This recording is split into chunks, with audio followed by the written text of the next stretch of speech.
Relax, sit down, coming out of PE town. Drink, find a shot, never mind your liver, get to Gino's spot. Gino spot. Get to Gino's spot. Gino spot. Have a laugh, have a giggle, and exercise your middle, have a Gino shot.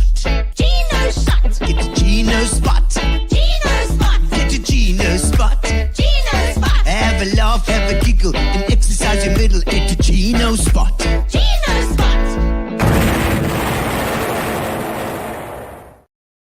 Ladies and gentlemen, I've got my jacket on quickly because I thought I'd do some sort of show business thing with you as well. Garth, welcome to the show. Thank you, man. It's got tails, chick. And I was just had a brief chat backstage before we went on, and I said I think I saw you. It must have been about 6 or 7 years ago at least that I saw you for the first time, and man, I was just blown away by the fact that it was so tight.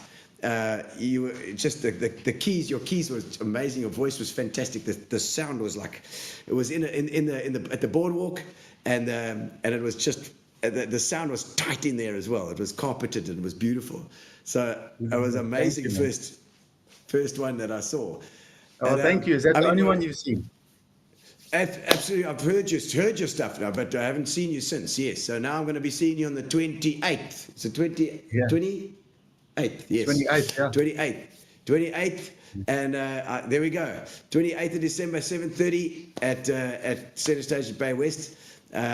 It's going to be lekker. Gary tells me you do sound, you do everything from stage. Yeah. So I've obviously shifted my performance standard from, in the old days. You remember this? By old days, I mean 10 years ago, we used to just rock up DI boxes. We plug into an analog desk, and then we just hope that if we had other bands that the Oak remembers what our settings were, because otherwise it was dismal.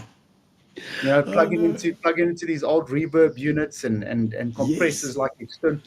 And so these days, everything going digital, I've embraced that quite a lot. So my particular show setup is quite automated, and I'm excited because I get to set my show the way I like it in the comfort of my own home. Because not a lot of people know this, but I'm actually an engineer also. Well, I can see the studio behind you there as well. This is my own recording studio. Yes.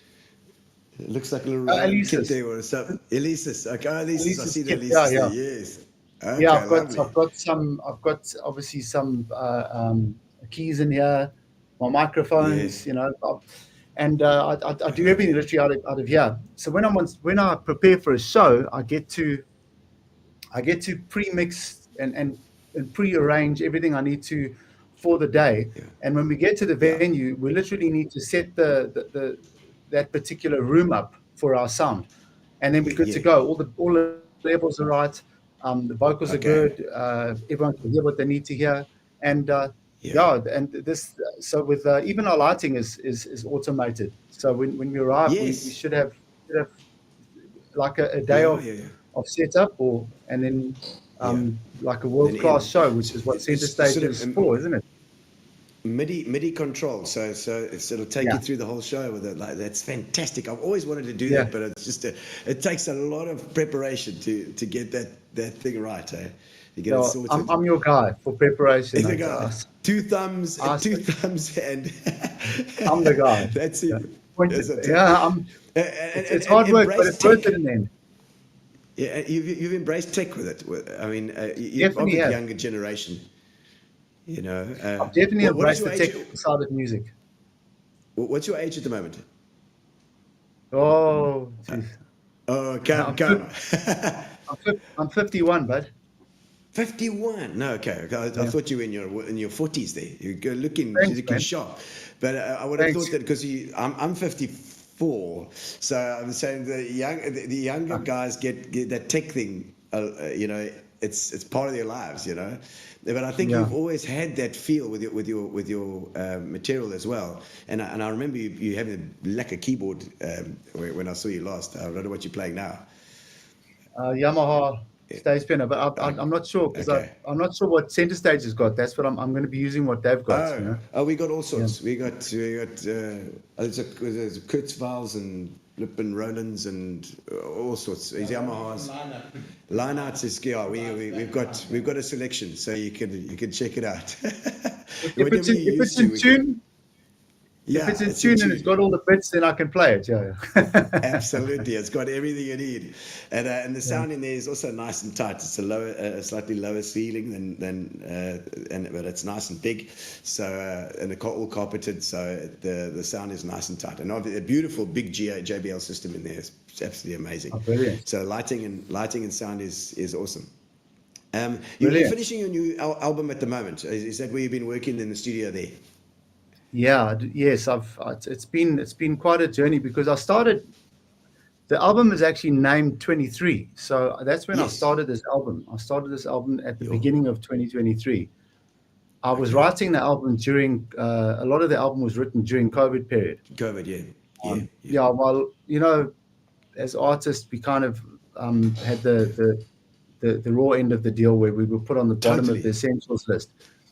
Yeah. So from my side, instead of giving up altogether, which is what a lot of people tended to do, rightfully so. I mean, you couldn't make a living out of music, so guys had to go into other things. People had to venture into other professions like selling houses, etc. Yeah. I decided to improve my theory and my knowledge of the actual music side of things, like songwriting, and also I decided to go on a bit of a sabbatical, finding where I was at musically. And I spent a great deal of my time refining my songwriting skills. So when I came out of the COVID period, I felt I had a strong album to put out there. Yeah. And I wanted to do it as an album and not just a single here and a single there.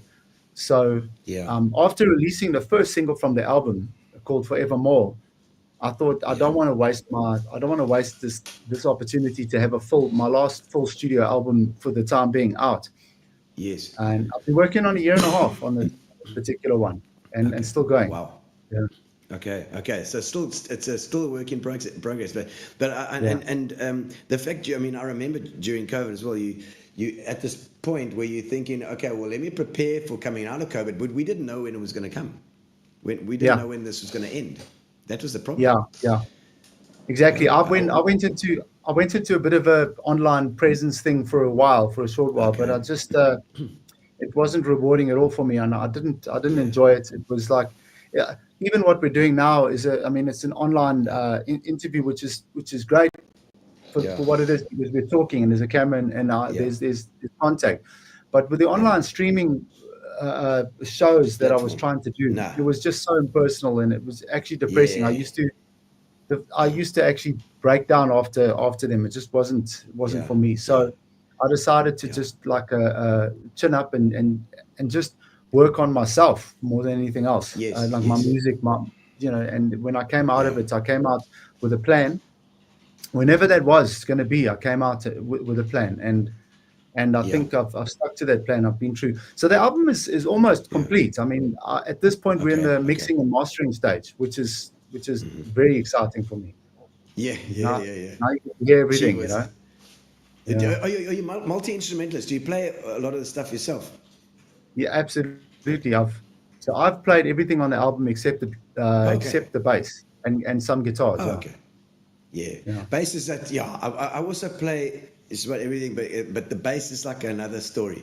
It's like you can play, but when you see a bass player playing, you just realize, okay, hang on. It's still that's like sax. So it's all about skill and fingers. So the only reason why I didn't play bass on this album, to be honest, Gino, is that I got a bass player that's been long-standing with me for the last few years, and he's the guy that is taking this journey with me, the new album, the shows, and he stuck around no matter how bad things did get during COVID, everything like that. He's been around, and he's a fantastic guy. He's my MD. And I wanted to include him on the musical journey side of it. So every single song he needed to play on it, and I was quite bummed when he couldn't come in to put down bass for my Christmas single. It's Christmas time because he was so busy. He was away with his wife, and I was really bummed. But he's pretty much going to be the the standard when it comes to my music. He's always involved, and he's the most wonderful character ever. Lovely What's guy, his name? Gerald. And God? Gerald Lowe. Gerald Lowe. Okay. No, Yeah, we'll look out for him then. So he'll be touring with you as well then. Yes, That's he's going to be in fantastic. P with me. Yeah, Okay, the okay. nicest guy, the kindest, most well-mannered. It's just a great muso, and and you'll hear his very, I would say he's aged like a fine wine. He's of the older Yes. generation, but he's got such Yeah. it's unmistakable bass presence. That's what I can call You it. know, I find that the older guys, looking at as a muso, the older guys and the younger guys. Younger guys often have all the chops. They've got everything. They've learned, they've got everything from YouTube, and they've got every single chop that they can get under the sun, and so they're accomplished players. But the older guys tend to have a whole lot of bad habits, which are sometimes nice habits. I think that they got their own style more than the newer guys, I find. Yeah. Well, I look. The big issue I have with musicians of today is it's similar to I do kickboxing. So Okay. when you're in the ring, I was actually former SA champ. So Oh no that's my way! sport. I didn't even know that. Yes, some oaks play golf and some oaks play tennis, and I'm like an individual sportsman. Kickboxer, yeah. So I've probably won about 8 or 9 provincial championships, which is which was enough at the time. And then I decided that I needed to go a bit further. And it was actually just before COVID times that I won the SA champs. Yeah. Jeez. So it was in my late 40s also, which is quite Jeez, cool. like, are you out of your mind? You could have broken a hip, man. Mine or theirs. Yeah, tell us more, man. Tell us more about this kickboxing story. Where did this start? What age? Well, you're a muso. Surely you should know that the musos get picked on by other oaks. These big oaks with muscles. They don't enjoy it. They don't enjoy watching their wives swoon over you, and So a lot of the times it's obviously our fault that the women that come to our shows love our shows. Of course. I'm kidding. Look, I'm in PE. That's one part of it. Yeah. Exactly. One part of it is that I was picked on a lot in school. Yeah. Okay. Being a small guy, relatively small oak in school. I mean, I had arms for legs basically. I was an easy target. Okay. I was an easy target, and that was that. I went through literally my entire junior school, my entire senior school, being picked on and beaten up whenever the Oaks felt like it. And then, towards the end of my schooling, I was actually I'd made up my mind that I was going to always fight back. Okay. And I did. I started fighting back, and that got me out of trouble sometimes. I'll still get beaten up, but not as badly. Yes. Yeah. Okay. And that's what sort of pushed me towards learning how to actually defend myself properly, because I thought, I've got the heart. I want to fight back, but I just didn't know how. So I'm leaving. I was 18, and I started training with a gym in Durban. It was actually a dojo that at the time kickboxing was everything. There was boxing and wrestling and judo, and then there was kickboxing. And kickboxing was like the MMA. Like only hardcore oaks used to do kickboxing. There was a guy in Cape Town, Mike, who was married to Bashara. Can't remember his name. He was like a world champion guy. Mike P. Started the P. Can't remember now. I thought maybe you might know him. I lasted for a year in that because I had a lot of heart and no skill, if I can put it that way. And I had to decide whether to be a fighter or a singer. So I chose to be a singer. Yeah. But I never got rid of the need to fight. So I carried on. Yeah. I carried on over the years, and so you just kept on going with it, and now and did you win your world South African champion in your age group then for no, I actually fought against oaks that were much younger than me. I'm trying to give you a chance here, but you're actually moving oaks that are like 25. Well, it was the funny thing was that they didn't want to let me fight because apparently over 40 you're supposed to go into like Yeah. veteran class, and you're supposed to only Yeah. fight like oaks your age, which is what you're saying. Yeah. Yes. And because I looked young, Yeah. the Yes, guys you do. believed that I was over 40.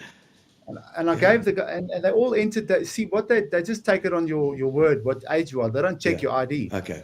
I Okay. kept telling them I'm 40, and then they were like, Yeah. yeah, no. And this was during the provincials. So by the time the Yeah. essays came about, a few years later, I was like, I was entering these fights, and they didn't bother checking my ID anymore. They just Yeah. assumed that I was just a senior, not a veteran, that I hadn't Yes. turned 40 yet. Yeah. And that was their mistake, you know. So, and it's not to say that I had an unfair advantage, because actually Not you're at not all. allowed You're a to. disadvantage.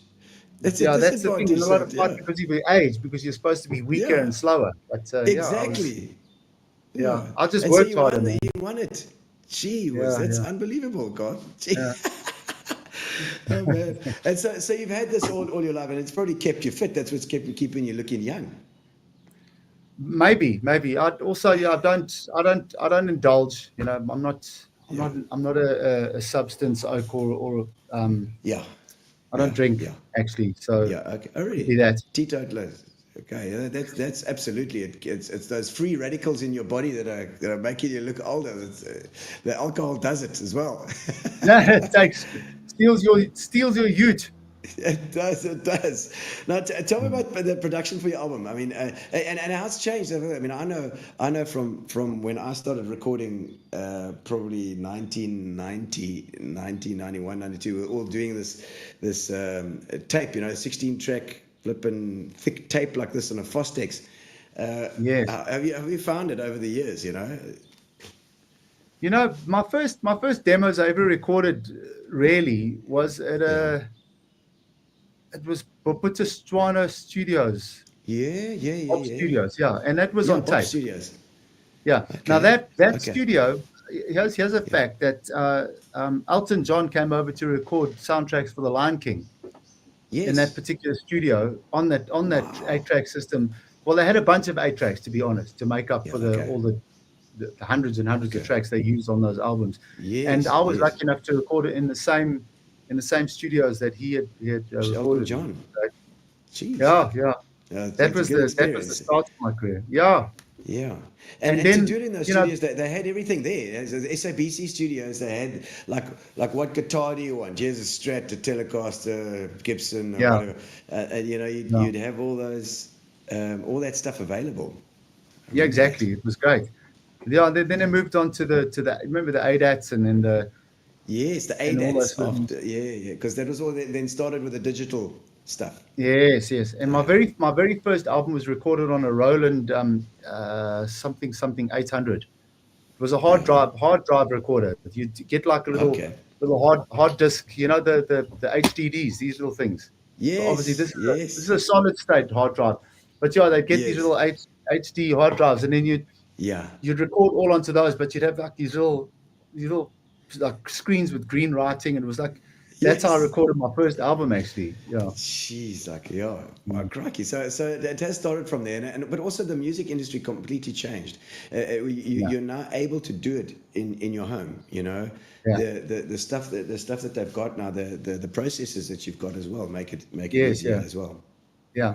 And so how do So you go about? Do you lay down the drums first? Do you how do you start? So generally speaking, my songwriting is I haven't got any particular template to write a song. So it's, depending on how the song comes about, sometimes it's a rhythmic sort of melody in my head. Yes. And if that's the case, then I have an idea already where the bass and drums should go. But Yeah. sometimes it's a chord structure that I play. I just sit and start playing my piano, and then I have this chord structure that comes up, and I'm like, oh, this melody will work, and then I write a melody around Yeah. that, and then from then onwards, it'll be a case of choosing how I want to present the song, like Yeah. you know, anything could be put in any way in a production Yeah. environment. You could have a song that's a ballad that ends up as a dance track, or you know, Yes. or the opposite. So Yeah. generally speaking, I think the production, I never have a preconceived idea about how I'm going to produce something, which means that I don't start with any particular instrument as a rule. Like it depends on how I write the song, I guess. Yeah. But yeah, generally speaking, if I was to say, I've got the chords and I've got the melody, and now I want to produce something around that, I'll probably put down like a very basic bass and drum pattern. Yeah. Okay. Then and I won't go further until I've got that. If I don't have bass and drums, absolutely. If I can't sing a song to my kick drum and my bass drum, and enjoy it, then kick drum and bass guitar, then I won't. I'll stop and I'll rethink it until I get it just so. Okay. Once I've got the rhythm section then from there I'll add. Yeah. Because like I just saw, I mean, you know, as a muso, of course you probably get it as well. Your Facebook and your thing, and you get all the muso stuff comes across there. I just saw the Forever Young, the Alphaville Forever Young little breakdown of how they wrote it, and that was written as a dance song, like Forever Young, and they said, then the producer came in and he literally took out all the drums and the bass and everything and just left them with the keys and the vocals, and then it was like, this is it, you know. And what an insane song that is. It's true that you're talking from a drums and bass perspective. So you have this drums and bass, but then you can imagine either it's going to be guitars, riff based, or keys, pads. Something else is going to add into it. So you're almost like you paint the basics, or you draw it in charcoal first, and then you add the color. Yeah, add the color. I'll tell you what's really tough, Gino, is when you're producing and you can play a variety of instruments, is how to make a song not instrument heavy. So it's very easy. Yeah. It's because I love the guitar, so it's very easy for me to make a song guitar driven because I love guitar so much. So I have to withhold. You know, I also love the Hammond organ. I love Hammond organ. I love it as well. Isn't it beautiful? Yeah. Yeah. Well, this album's got a bit of that organ in it, which is great. Yeah. Fender Rhodes has also got that specific kind of sound. It's just beautiful. Now that, then it does push that you there into is one of my instruments. Yeah. Okay, the Fender Rhodes. That's one of my stable go-tos. Yeah. Yeah. It is. It's like that Supertramp kind of. I just love it. You know, the percussive feel on the keys as well. And I sense that from your from when I saw you even at that time, is that you've got that percussive. You've got the feel. You've got a natural feel for that, and that drives you towards the groove, the riff, everything with me is groove based.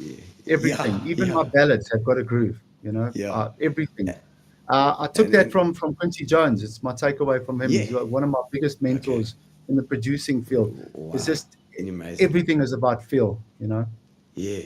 I love Jeff Lynne and the way he puts his songs together as well. But Quincy Jones has just got that druk, you know, it's got that feel, especially on the bass end and the little guitar things that you put over. So some of your favorite songs. How did you approach those songs? My famous ones, you say? Or favorite ones? On your new album, on 23. Yeah, so those are I definitely approach those with a groove intention. Okay. But in saying that, I was asked to narrow my genre down to one word by somebody a while ago, and I basically said soul. So if you were to ask me one word, describe your music one word, and it would be soul. Yeah. So no matter what I do, if it's theater arrangements, if it's dance production, if it's hip hoppy rap type of stuff, anything needs to have soul. If it doesn't have soul, I won't touch it. And so songwriting comes to me with a lyric or a melody, and want me to help produce. And I have declined many based on the fact that there's just no soul. It's too straight for me, and I'm like, So the way I approach this particular album, to answer your question, is with this. Does it have soul? Yes or no? If my own songs, if they didn't have enough of that Garth Taylor soul, what my heart feels, then I put it Yeah. aside. I wrote about 34 songs and I banked 10 to give you an idea of how many songs didn't make the Okay. cut. My Wow. own songs. Jeez, like. And they're all great songs. Without Yes. blowing a trumpet, I think they're all Yeah. great songs. They can do Yeah. something somewhere, but not for me. Yeah. Yeah. I basically. Well, I was talking to Colin Law just before this, and I said to try and describe your music. I actually said soul. It was the first thing I said, and I said soul, and I thought there's something else though. There's something. I don't know if it's a South African thing that's in there as well. It's soul, and it's a bit of pop, but it's not heavy on the pop. It's more heavy on the soul, and like Gary suggests, like a Bruno Mars kind of feel, and I suppose it is. I suppose that's definitely got that difference. That's soul, yeah. It's so Bruno Mars, Temptations, Lionel Richie, John Legend. Okay. All those cats that they've grown up in a soul kind of New Orleans environment of blues, jazz, and funk. So funk is that's in where there. I'm at. Yeah. I put those genres together, and then I add my little touch, and you'll find that most of my songs are recognizable because of my touches, which is exactly what I wanted to do. Not to sound the same, but just to be identifiable. Like it's undeniably me, Yes. Yeah, I suppose your voice is always going to be in there. Those are your things, but it certainly has got a South African something flavor that you can pick it up, and funk is the right. I would have said soul and funk.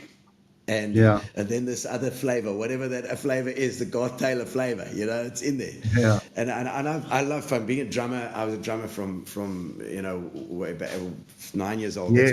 That's my first love. And so that drick is that's my thing. I love it. So when I saw you live, especially, it was amazing. I'm looking forward to seeing it again for sure. Look, you can't help but tap your feet. My rhythm section is insane. The drummer and bass player are they're really good together. Yeah. Tell us about the show. Tell us about what's going to happen now and what you're kind of doing. So, a lot of I've got to say this. A lot of SA artists don't they seldom put together. Like when it comes to this type of show, like excluding theatricals or concert environments where you have like a bunch of artists that are putting on a production, South African artists tend to jump on stage and they say, "How's it?" They sing their song and then, I'm going to sing this song. I hope you enjoy it, and then they sing a song and then they kind of, cool, thank you so much, thank you. I feel so blessed to be here. Here's another song, and they'll sing another song. It's all like it's cool. Yeah. But what I've done is I've kind of gone more into I've crossed over into like the theatrical, big concert type feel in a small room. So you'd come to the show. Yeah. There's definitive moments.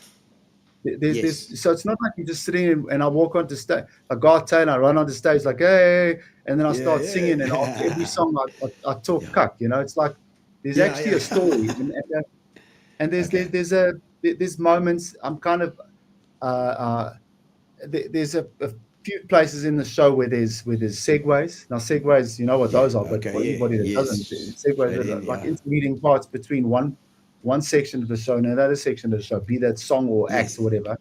So there's these proper segues where I speak over. There's the lights are a vital part of it. So there's going to be lighting, there's going to be moments, there's going to be starts, there's going to be stops, there's going to be intros, there's going to be endings. Okay. So it's if you haven't seen a small big concert of mine yet, then it'd be a good idea to come along. We're in. Well, it should be pretty big. I think we've got a nice big venue. It's going to be great. I see just a couple of comments coming up here. I see Forza Martin saying, "Love your music. Garth Taylor, have a great day." Thank you, Forza. She's obviously liking your stuff. And there's Tara Jane. I think she's doing a song with you, I believe. I think she's going to do something with her. Well, I've not met Tara yet. Stream. Yes, you haven't met her yet. Well, there she is. She's saying a good, cool name for your album is Undeniably Me, she says. That's a cool one. There Brilliant. we Yeah, go. I That's see a good that. one. That's great. Yeah, Ah, but no, good I name. believe it's Good name. Islands in the Stream. Colin tells me you do a good. You did Islands in the Stream or something. I think Yeah, possibly with the. we're gonna have a chat. Gonna put it to my Yeah, MD and see what we can come up with. yeah, I hope yeah. that Be lucky. it turns She's out. she's Yeah, lovely. that'd be really cool. She's lovely. Yeah. But I'm looking forward to seeing the band because I love a live band, and it's not often you get to see a live band.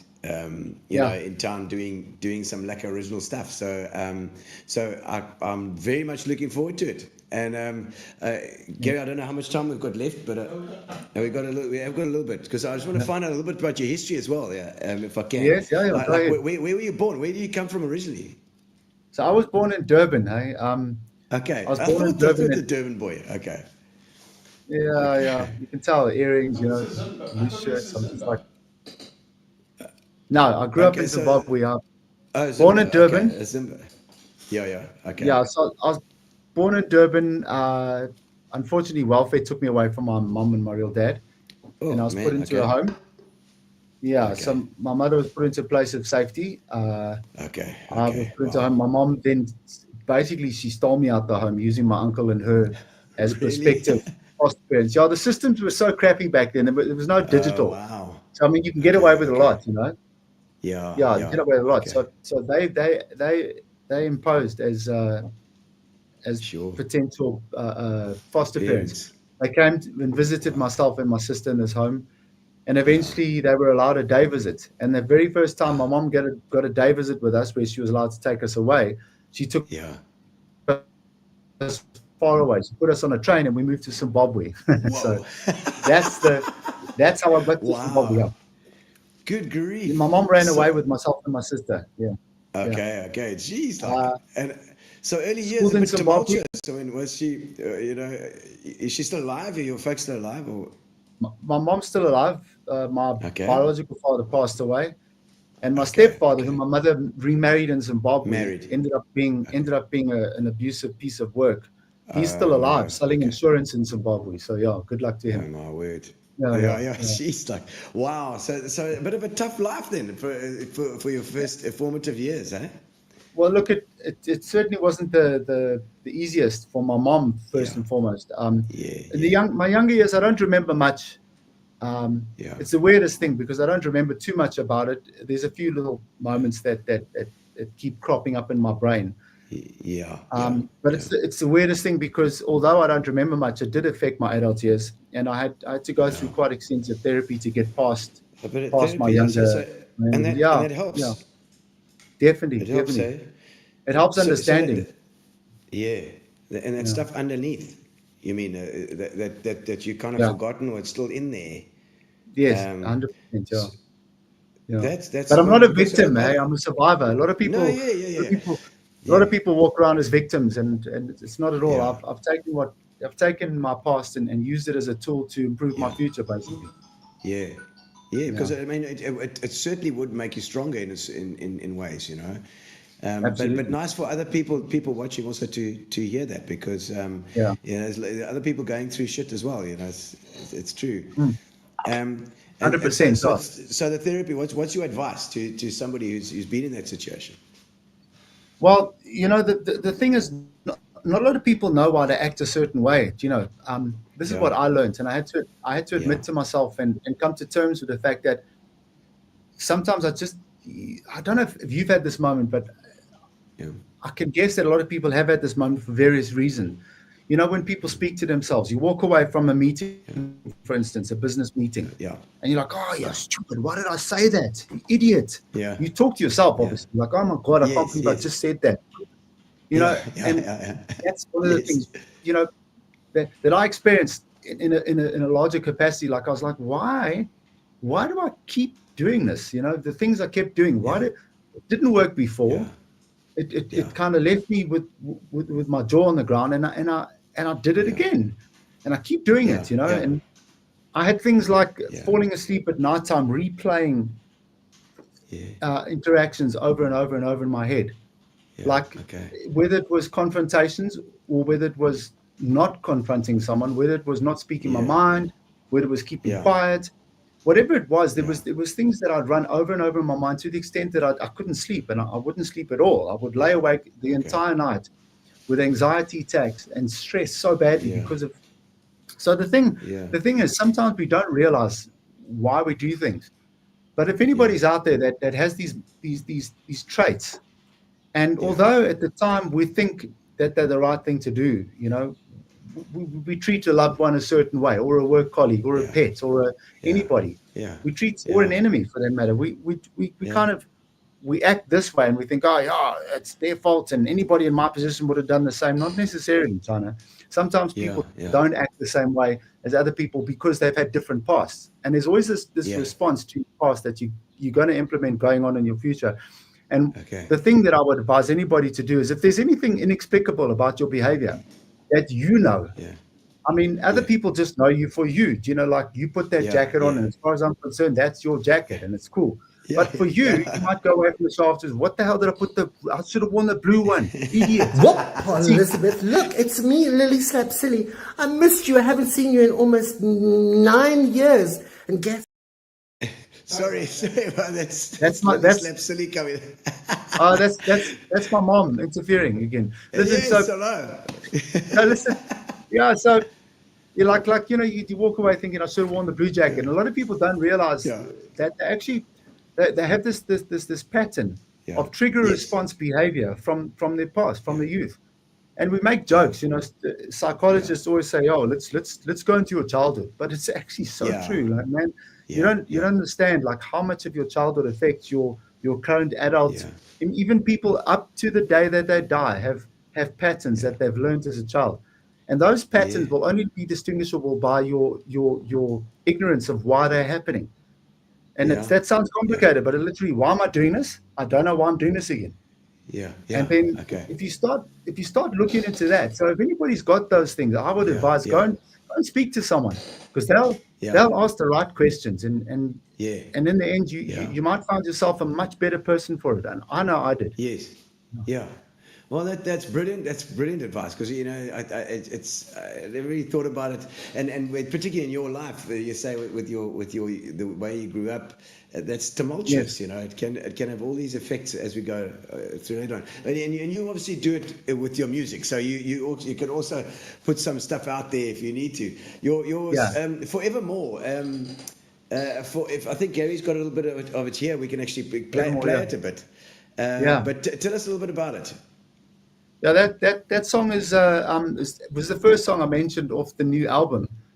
I was going to release a single every month for 12 months. Okay. That's what my plan was. So Forevermore was the first single in the first month. Right. And this is weird because I'm talking about having control of my music and being in my own studios and doing things myself. But at that time, I was like, listen, we've all come out of COVID. Let me create some opportunity and you know, income for other artists like producers, studios, etc. So my plan was to go and pay a studio to make these songs. But the guy that was doing it, was just, you know, he just took so long that it just took forever and ever. The most talented individual at the you know, that did Forevermore with me, it just took so long to get the song out. I'm like, oh God, no, I can't. I need to get a song out every month, which means that you need to be working constantly on music. And of course. It didn't work out that way. You know, I went to another studio and that bloke had a lot of accolades, like self-proclaimed. He's worked with all the big names in the world, but also he couldn't put together a song quick enough for me. So I had to eventually build my own studio, which is what you're looking at here. Yes, this looks beautiful. Thank you. It's a nice little room. I've got some nice gear. I've got Adam audio speakers. I've got a Slate digital microphone, the Neumanns. I've got Yamahas. Neumanns. I've got all the best gear in a small space. And that's eventually I managed to just to get it done. So Forevermore was the first single that came out via other studios. I obviously produced it, but I was like, no, I need to now move faster. So I love this song because it was I'd say it was the start of my soul journey that the album 23 is. Yes. Okay, so it is I'm very nostalgic. I like the way And I also like the way that you said it's an album, because we were talking about Quincy Jones and Jeff Lynne as well. Jeff Lynne's great with that whole album is filled with songs that sort of lead into one another, and Yes. like segues and all sorts of things to Yeah. link them up together. But those Love songs it. match each other in a way. So it's a Yeah. group. They move together as a group. 100%, yeah. And I love piecing an album together because, like you just said, the album talks to each song on the album. You get a collection of music. Not every song on the album will be a hit, okay? Yeah. But every song on the album paints a small part of my personality. And these days you don't get that. You don't get that with the social media streaming and one single at a time with every artist. And then the artists and I got to work so hard to present themselves in a way that everybody's satisfied with them. And as we both know, you can't satisfy everybody. Yes, you can't. So It's impossible. in the past, you'd put out a song, people say, I like the song, they'd buy the whole album, and that's when they get to know you. That's when they actually get to know you. So that's why I wanted to do this album, get to know who I am again. This is who I am. Yeah. This is my album. And aside from the hits that everybody claps hands to, you want to hear how my heart feels. Well, listen to Breathe on the album. Yeah. If you want to know how I feel about my mother and how I treat my mom, listen to Indescribable. That's on the album. Okay. Okay. If you want to know how I was to my wife, listen to Take My Name. That's on the album. Yeah. You see, so yeah. So they're all there. Think about this album. And you've drawn off those when you're writing, and it makes it more real for sure. And then I'll go over I think has actually playlisted the song. Even more. So let's have a quick listen. Yeah. And I want you to know you're my forevermore. And I want you to know we'll be together forever. I woke up this morning, the smell of coffee fills up the air. I open my eyes and I see the sunlight through your hair. I smile when I see you wear my clothes. I say you're beautiful. So that makes you shy. Baby, you should know you look like an angel. And I want you to know you're my forevermore. And I want you to know, whoa, we'll be together forever. Never let you go.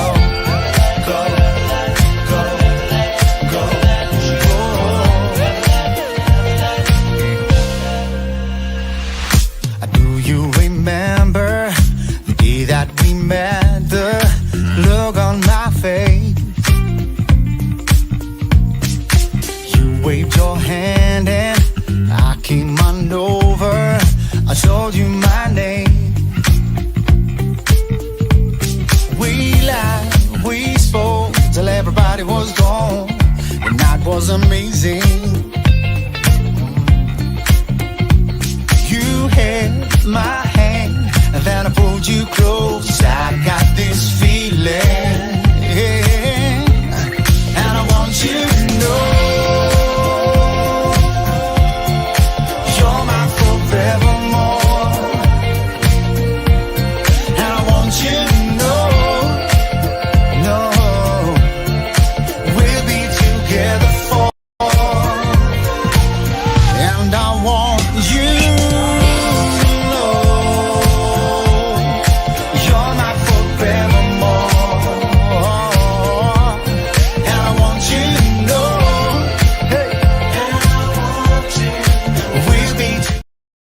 Yeah, that's it. I can see that bass in there. Isn't that beaut, eh? You're going to take me for a ride in your plane sometime. That's it. Yeah, I'm doing my PP out for a Cessna 182 now, and also, I've been toying with the idea of getting my my chopper license as well. Oh wow! Gee, Yeah. I mean, that's another story, Brie, with those feet. My cousin, you can speak to my cousin. She rides the choppers at Richards Bay, and she drops the pilots off to on the ships. Yes, yeah. She does those huge Okay. those Bell jets. Her name's Nadine. You got to meet her. She's amazing. Oh But wow, yeah, that's that'd be amazing. I yeah. went for a I And went for a flight on a Robinson R44, oh and I yeah, fell in love that's a immediately. I wanted, four-seater. yeah, four Yeah, seater, yeah, beautiful. yeah, Yeah, yeah, yeah, yeah. beautiful. Hey, It's no, not as strong lovely. as its counterpart. I think there's a 44, and then there's the 88 or something. 22. Is it No, 22 the and a bigger 45? one. I don't know. Oh, the No, bigger one. no, Oh, the bigger one. Okay. the bigger one has got like the turbine motor. And Oh, it's, yeah. wow. Okay. I was Is that like, not the yes. one in Thomas Magnum? The Thomas Magnum one? What's it? TC? No, no, You no, used to no, fly one of those. no, Not one of no, those. no. Yes, That was pretty cool. they're very cool, man. Those choppers are really nice. I want to get. Um, see, a fixed wing plane you can land on long sections, but a chopper you can Yes. land anywhere. So I'm Anyway, like, anyway. anywhere, yeah. Yeah, yeah, yeah, yeah. It's amazing. At her wedding, she came and gave the guests rides along the out. I can't remember, it was Belito or something. We were going out over the ocean, coming back. It's amazing. How cool is that, eh? How cool is Yeah, that? amazing. But the video, I see the beautiful. I mean, you obviously like the planes, and that was like a streamliner flipping. I don't know, what is it, a Comet or something? I don't know. Beautiful There was one of the engines. DCs, one of the first ones to fly the Queen in South Africa Oh wow, from wow, the Queen of beautiful. England. Yeah, yeah, stunning, man, stunning. Streamliner. I love Okay, that planes. whole. Do you like a bit of steampunk? Yeah, yes, love it, love it. So let Yeah. me tell you that I play games like I play puzzle games, Okay. which is a lot of that steampunk Okay. look. Yeah, Yes. like Okay. a game called Riven. I've just finished now. It's a great Oh, game. It's like Riven. it's got, Oh no, yeah. it's an older Is that game. got? But there's a new one now, a new Oh, remastered is it new version. So Riven? yeah, Wow. and there's a Da Vinci Yeah. game that I'm currently playing, which is but it's not like a shoot and a click and shoot game. It's Yeah. it's Yeah. puzzles. You know, you got to think. It's really great. Okay. Okay. You got to think through it, You know what's but cool you can about the walk music around and. video Furthermore? It's got Yeah. three of Yeah. the Yeah. things that I absolutely love. It's got bikes, Yeah. it's got music, and it's got Yes. playing. You're into bikes too. Oh no, I love bikes. Yeah, I love them. I love it. And is that your house? That one you're walking down the stairs there. No, my house is better. I tell you, that looks full on Lani, that place. I don't know, where was that Yeah. shot? Yeah, yeah. I've got a pretty decent pad. I don't Go. I don't advertise my personal life generally. No, Yeah. sure. Yeah, no. My wife's But ex-husband is disgusted because I don't post pictures of my ex-girlfriends online. I mean, who does that?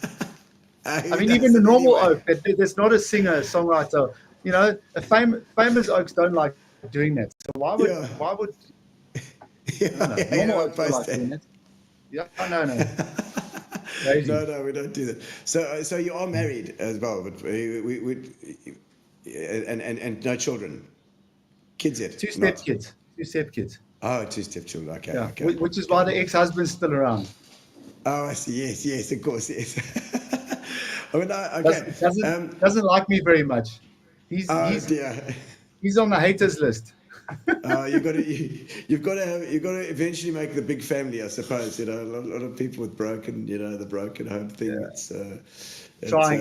I don't know. Okay. Trying, but you know, he's now, like one of those there's oaks a that like Christmas eating musicians at shows. Yeah, right. Yes. Okay.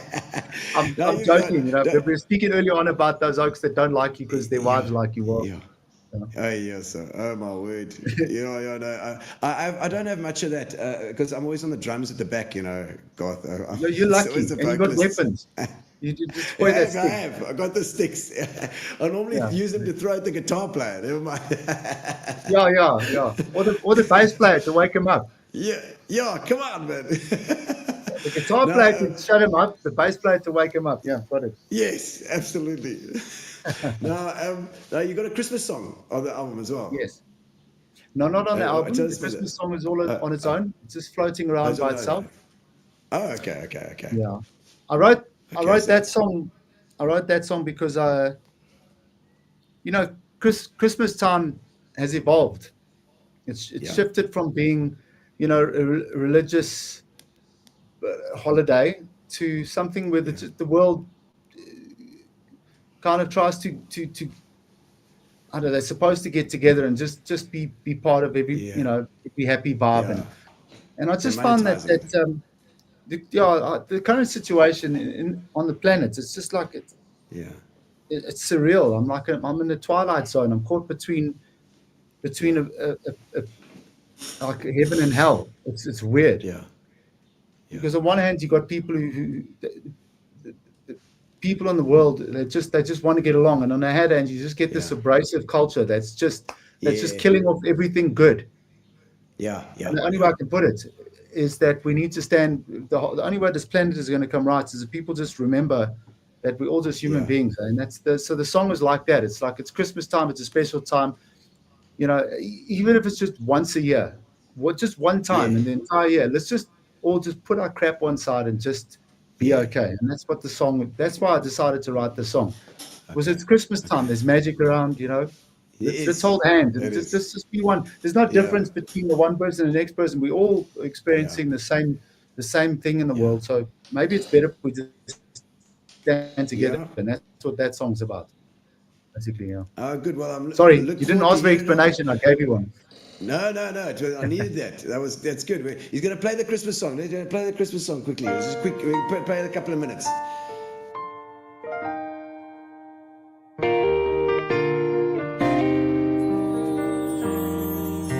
The time has come for giving love and sharing joy with everyone.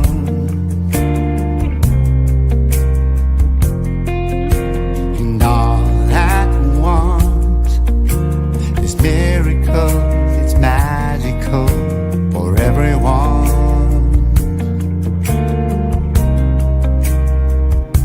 So forget about your troubles and be glad tonight.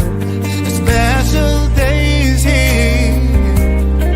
It's that time of year. It's Christmas time. There's magic in the air. With Christmas songs and laughter everywhere. Do you remember how it all began? A special child was born in Bethlehem.